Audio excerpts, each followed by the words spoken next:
हाँ, नमस्कार साथियों। आज हम बात कर रहे हैं भारत चीन संबंध की। भारत और चीन का जो रिश्ता है वो यूँ तो बहुत पुराना है, लेकिन हम बात कर रहे हैं भारत की स्वतंत्रता के बाद भारत और चीन के रिश्तों की। ये भी एक संयोग था कि जब भारत में राजनीतिक स्तर पर एक बड़ा बदलाव आ रहा था, उसी समय चीन भी बदलाव के दौर से गुजर रहा था। चीन में ये बदलाव माओ के नेतृत्व में आया जब उन्होंने 1949 में साम्यवादी क्रांति कर दी और वहाँ की जो परंपरागत जो शासन व्यवस्था थी उसको समाप्त कर दिया। और भारत में ये बदलाव एक औपनिवेशिक राष्ट्र का एक संप्रभु राष्ट्र में बदल जाने की घटना थी। यानी कि भारत 200 वर्षों की गुलामी से आज़ाद हो रहा था और भारत को नेहरू के रूप में एक बड़ी लीडरशिप मिल रही थी, तो चीन को यही लीडरशिप माओ के नेतृत्व में मिल रही थी। शुरुआत का जो समय था भारत चीन संबंधों का वो बहुत शानदार था और जो भी माओ ने क्रांति की चाइना में 1949 में, तो भारत ने तुरंत उसको मान्यता दी चीन को और वन चाइना जो पॉलिसी है उसको स्वीकार किया। एक ये जो शब्द है बार बार आपके सामने आएगा कि वन चाइना पॉलिसी क्या है। दरअसल जब चाइना में माओ की क्रांति हुई तो उसी समय जो वहाँ के मुख्य शासक थे चाइना के, वो अपने मूल क्षेत्र से भागकर और ताइवान आ गए थे। जो ताइवान उसी तरह समुद्र में चाइना का द्वीप है जिस तरह अंडमान निकोबार भारत का द्वीप है। और जब वो वहाँ आ गए तो जो भी चाइना विरोधी शक्तियाँ थी, खासतौर पर अमेरिका और जो पूंजीवादी गुट के देश थे, उन्होंने ताइवान को असली चीन माना और एक तरह से जो मूल चीन था माओ के नेतृत्व वाला, उसे जो चीन का प्रतिनिधि नहीं माना। और यही वजह है कि जो आज मौजूदा जो चाइना है इसको 1971 तक तो यूएनओ में स्थायी सदस्यता के रूप में स्वीकार ही नहीं किया गया सुरक्षा परिषद में। तो ये सब चलता रहा। तो वन चाइना पॉलिसी का मतलब यही है कि चाइना ये कहता है कि जो ताइवान और जो मूल जो चीन है इसको एक ही माना जाए, यानी कि ताइवान को भी चीन का हिस्सा माना जाए। ये वन चाइना पॉलिसी है और इस नीति को भारत ने बहुत शुरुआती स्तर पर स्वीकार किया था। कहने का अभिप्राय है कि जब स्वतंत्रता प्राप्ति के बाद और 50 के दशक की शुरुआत से ही भारत और चीन के मध्य बेहतर संबंधों की शुरुआत हुई थी। भारत भले ही एक लोकतांत्रिक देश था, लेकिन भारत ये चाहता था कि उसके पड़ोस से संबंध है वो बहुत अच्छे रहे, क्योंकि भारत को युद्ध से दूर होकर शांति के रास्ते पर चलना था, निर्माण का काम अपना करना था। तो इसलिए नेहरू के नेतृत्व में ये चीज़ बड़ी प्रमुखता के साथ की गई और 1954 में पंचशील का समझौता भी होता है भारत चीन के मध्य। उस समय चीन के प्रधानमंत्री चाउ एन लाई भारत आए और भारतीय प्रधानमंत्री नेहरू के मध्य एक समझौता हुआ जिसमें कुछ ऐसी बातें कही गई एक दूसरे की, हम एकता अखंडता का सम्मान करेंगे, आपसी बराबरी का दर्जा देंगे, एक दूसरे के मामलों में हम जो आंतरिक मामले हैं उसमें इंटरफेयर नहीं करेंगे। इस तरह की बहुत सी जो बातें मुख्य रूप में कही गई।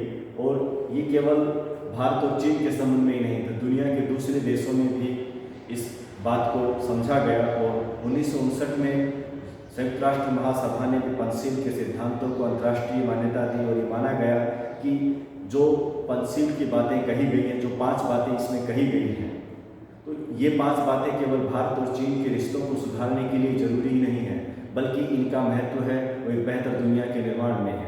इसलिए दुनिया भर के देशों को अपने आपसी रिश्तों में इन 5 बातों का पालन करना चाहिए। तो कुल मिला के वो दौर अच्छा था। मुश्किल तब आई जब 1959 में चाइना ने तिब्बत में अपना इंटरफेयर बढ़ाया और वहाँ की जो सरकार थी दलाई लामा के नेतृत्व वाली, उसको वहाँ से खदेड़ दिया गया। दलाई लामा 1959 में भारत आ गए और यहाँ से चाइना और भारत के रिश्ते बिगड़ने शुरू हुए। चाइना को लगा कि भारत चीन के जो आंतरिक मामले हैं उसमें इंटरफेयर कर रहा है, पंचशील के सिद्धांत के विरोध में जा रहा है। तो फिर यहाँ से स्थितियाँ बिगड़नी शुरू हुई और फिर 1962 में भारत चीन युद्ध हो गया। लेकिन उसके बाद लंबे समय तक दोनों देशों के मध्य जो रिश्ते हैं वो कुछ समय तनावपूर्ण रहे, बाद में सहज भी हुए। 1978 में डेंग के नेतृत्व में जब चाइना ने खुली अर्थव्यवस्था को अपनाया, फिर 1991 में भारत ने जो पीवी नरसिम्हा राव प्रधानमंत्री थे तो खुली अर्थव्यवस्था को अपनाया, ओपन मार्केट की ओर आगे बढ़े। तो एक आर्थिक जो हित हैं वो प्राथमिक होने लगे। तो आज भारत और चीन के मध्य आपसी व्यापार बेहतर है, लेकिन ऐसा नहीं है कि सब कुछ ठीक है। दोनों देशों के मध्य बहुत से विवाद भी हैं, सहयोग भी है।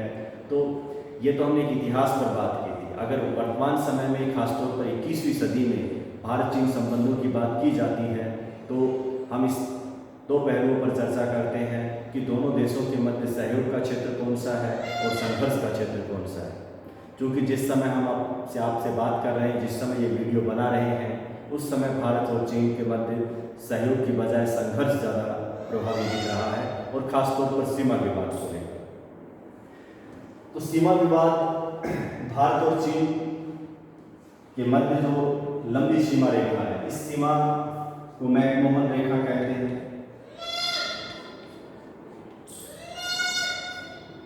मैकमोहन रेखा, मैकमोहन एक अधिकारी का नाम था जिन्होंने भारत और चीन के मध्य ये औपनिवेशिक काल में एक बॉर्डर लाइन बहुत लंबी है, आप इधर कश्मीर से लेकर अरुणाचल प्रदेश तक का एक लंबा हिस्सा है, और इसको LAC भी कहा जाता है, लाइन ऑफ एक्चुअल कंट्रोल। जब यानी कि ये माना गया है कि अभी तो ये वास्तविक रेखा है, दोनों देशों के बीच सीमा रेखा को लेकर बहुत सी निर्धारण को लेकर बहुत सी वार्ताएं चलती हैं, कई दौर की वार्ताएं हो चुकी हैं। तो ये सब तो जारी है ही, लेकिन चाइना भारत के बहुत से हिस्सों में, चाहे वो लद्दाख का हो, अरुणाचल प्रदेश का हो, सिक्किम का एरिया हो, तो वहाँ अपना हिस्सा बताता है कि ये हमारा क्षेत्र है। तो इनको लेके चलता रहा है। हालांकि ये दावेदारियाँ तो पिछले कई दशकों से चलती रही हैं, लेकिन हाल ही में जो स्थिति आई है वो इसलिए ज़्यादा तनावपूर्ण हो गई है क्योंकि पहली बार 1962 के बाद ऐसी स्थिति आ रही है, एक लंबे अरसे बाद, कि यहाँ गोली चली है या शहादत हुई है। भारत के 20 जवान अभी पीछे जो गलवान घाटी के अंदर एक मामला था, मुठभेड़ थी जिसमें मारे गए, शहीद हो गए, उसी तरह से चाइना में भी जो शहादत हुई है, कितना क्या हुआ है उसका पूरा हमारे पास जानकारी नहीं है, लेकिन दोनों ओर से नुकसान हुआ है। और इसका दुष्प्रभाव ये रहा है कि दोनों देशों के मध्य जो विवाद है, जो संघर्ष है, वो हावी हुआ है। तो ये सीमा विवाद दोनों देशों के मध्य एक संघर्ष का क्षेत्र है। फिर है हिंद महासागर में हस्तक्षेप का मामला है। हिंद महासागर को भारत अपनी सुरक्षा के साथ बहुत मजबूती से जोड़ता है, और भारत का ये मानना है कि हिंद महासागर की शांति और सुरक्षा भारत की शांति और सुरक्षा से अलग नहीं है। अगर हिंद महासागर में किसी भी तरह का जो सैन्य हस्तक्षेप बढ़ता है, किसी तरह की मुश्किलें आती हैं, तो उसका दुष्प्रभाव ये होगा कि भारत की सुरक्षा के सामने भी संकट खड़ा होगा। इसलिए भारत की हमेशा से ये पॉलिसी रही है, खासतौर पर फॉरेन पॉलिसी, कि हिंद महासागर में किसी तरह का कोई संघर्ष ना हो, वो केवल शांतिपूर्ण उद्देश्यों के लिए ही उस क्षेत्र का उपयोग हो। लेकिन पिछले काफ़ी समय से ये देखा गया है कि चाइना हिंद महासागर में अपना सैन्य हस्तक्षेप बढ़ा रहा है, अपना प्रभाव बढ़ा रहा है, और वहाँ एक तरह से भारत को घेरने की नीति पर काम कर रहा है, जिसे मोतियों की माला नीति कहते हैं। कोको द्वीप जो म्यांमार का है, उस पर चाइना का जो इंटरफेयर है। हम्बनटोटा श्रीलंका का बंदरगाह द्वीप है, वो क्षेत्र है, उस पर चाइना का इंटरफेयर है। इधर ग्वादर बंदरगाह है पाकिस्तान में, कराची में, उस पर चाइना काम कर रहा है। और उसकी कोशिश तो बांग्लादेश के चटगांव बंदरगाह पर भी है। हालांकि बांग्लादेश अभी उस स्थिति में है नहीं, क्योंकि फ़िलहाल जो वहाँ के प्रधानमंत्री हैं वो शेख हसीना है और उनका भारत के साथ जो लगाव है वो ज़्यादा गहरा है। हाँ, यदि वहाँ सत्ता परिवर्तन होता है और खालिदा जिया सत्ता में आती हैं तब भारत के लिए मुश्किलें होंगी, क्योंकि उस समय चाइना और पाकिस्तान का बांग्लादेश में प्रभाव है वो भारत से ज़्यादा हो जाएगा। तो इस तरह से चाइना हिंद महासागर में अपना प्रभाव बढ़ा रहा है, तो भारत इसके खिलाफ है और भारत का अपना ऐतराज है। चाइना और भारत के मध्य एक और जो समस्या है वो नक्सलवाद को चाइना द्वारा समर्थन देना है। नक्सलवाद माओवाद का ही रूप है और ये भी हिंसक तरीके से सत्ता या व्यवस्था में बदलाव में यकीन करते हैं। और भारत में जो नक्सलवाद का प्रसार है वो बहुत गहरा है।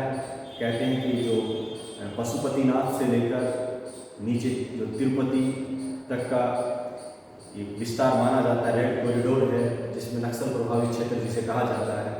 तो ये माना जाता है या भारत की जो आंतरिक सुरक्षा से जुड़ी जो रिपोर्ट्स आती हैं, खुफिया सूचनाएं आती हैं, उन्होंने कई बार इस बात को प्रमाणित किया है कि नेपाल के रास्ते चीन है वो भारत में नक्सलवादियों को सपोर्ट करता है, वो सपोर्ट वित्तीय भी करता है, वो सपोर्ट हथियार की भी करता है। तो भारत ये मानता है कि जो चीन है वो एक अनुचित ढंग से भारत के आंतरिक मामले में अपना इंटरफेयर कर रहा है। भारत चीन के मध्य अन्य जो एक विवादास्पद जो बात है वो वन बेल्ट वन रोड, एक महत्वाकांक्षी परियोजना है चाइना की। वन बेल्ट वन रोड जिसे ORAB कहते हैं, ये चाइना की एक महत्वाकांक्षी परियोजना है। इसके जरिए चाइना खासतौर पर मध्य एशिया और अफ्रीका के उत्तरी हिस्से में और एशिया में अपने व्यापारिक हितों को सिद्ध करना चाहता है, उन्हें अधिक ऊंचाई देना चाहता है, उन्हें और अधिक बढ़ाना चाहता है। इसके लिए चाइना ने जो कहते हैं जो प्राचीन रेशम मार्ग था सिल्क रूट, उसको विस्तृत कर रहा है। हालांकि one belt one road silk route से भी कहीं अधिक व्यापक है। तो इस पॉलिसी के जरिए चाइना ने दुनिया के बहुत से देशों को इस योजना में शामिल किया। हालांकि ये योजना अभी प्रोसेस में है, अभी बनकर तैयार नहीं हुई है। लेकिन भारत की आपत्ति इस रूप में है क्योंकि जो चाइना और पाक का के मध्य जो इकोनॉमिक कॉरिडोर है जो ग्वादर बंदरगाह से लेकर चाइना के जिंगजियांग प्रांत तक जाता है, तो ये जो आर्थिक कॉरिडोर है, राजमार्ग है, ये POK से होकर जाता है, पाक अधिकृत कश्मीर से होकर जाता है।